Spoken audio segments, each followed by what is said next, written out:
I'm working. You're not gonna get much done with the TV on. This is like what Mama Maracle used to say to me when it came to YouTube right before I explained how this process works. Good times. I thought it was a timeless American classic. Could have simply said, the book's alright, but it's got its sins. Maybe I'll create a series called Book Sins.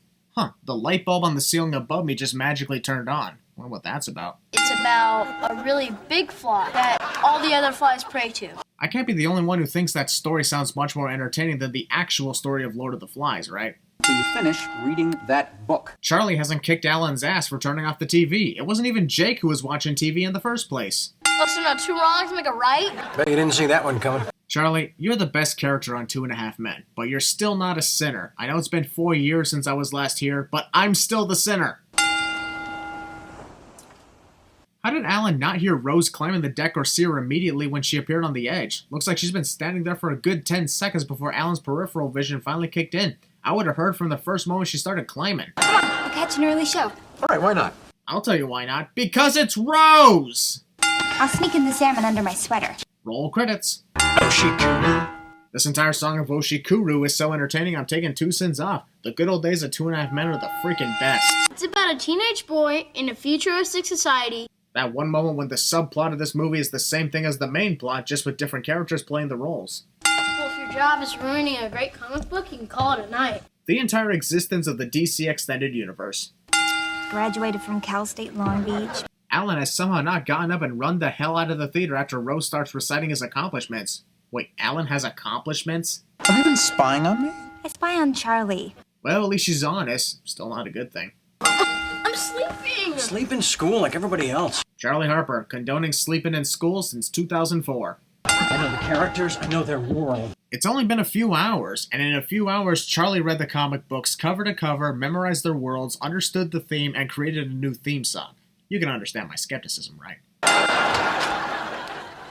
Hey. Don't think I didn't notice the fade-in transition to what was supposedly a few hours later, even though Alan walked in literally after Jake went back to bed. The fade-in transition doesn't work when you're still on the same scene. What's your favorite part?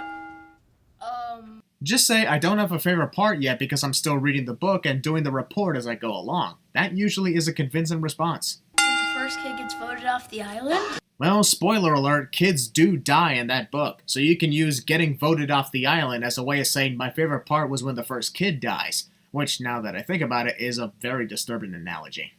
Smart woman, but very lonely. This entire scene of Rose reading people's facial expressions goes on way too long. This entire scene in general goes on way too long. I don't know what's more creepy, Rose's attempt at reading facial expressions or Alan's I'm gonna totally bang you in the car face. Now that I think about it, I can read facial expressions too. Rose and I have something in common.